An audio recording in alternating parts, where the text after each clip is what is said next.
अरे हई मुंह काहे फुलल बा? का भइल?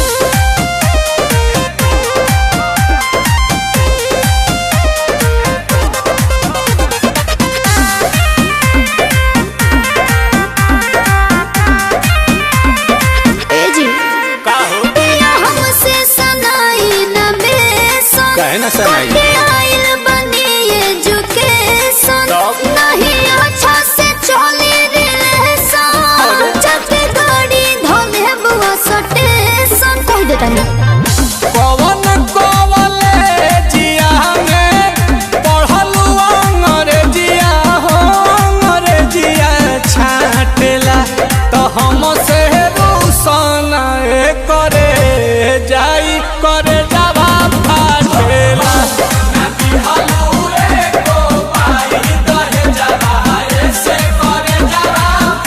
भाभी और मांगा दहेज तेरी तरह के तुम ना देख लो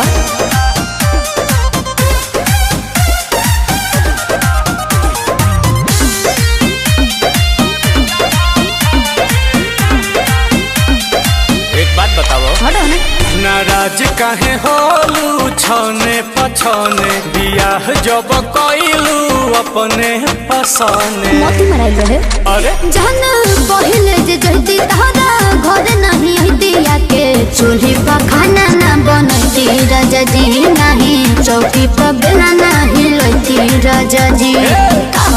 हम ही मिलल का बहानी से तिहे के धनिया बेरी बेरी डांटेला तो हम से रूसन करे जाई करे जावा फाटेला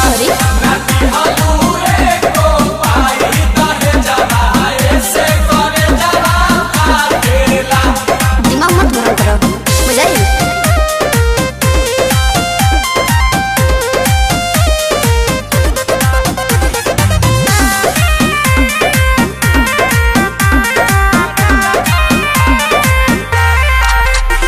बताहो का खइबू मीठा की खाटा मंगाही पानी पूरी किलो लाता झिया जरदन सासु हो आसु प्रियंसु राते दही ना सही रहे जमल राजा जी ना बहाना घोटात नील कमल राजा जी मत पूछो दिहिला अंगूर तोभा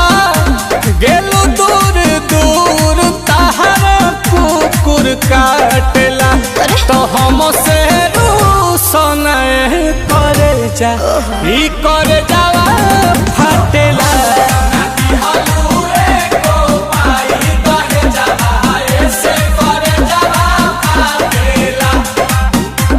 अरे शांत हो जाओ कन्या।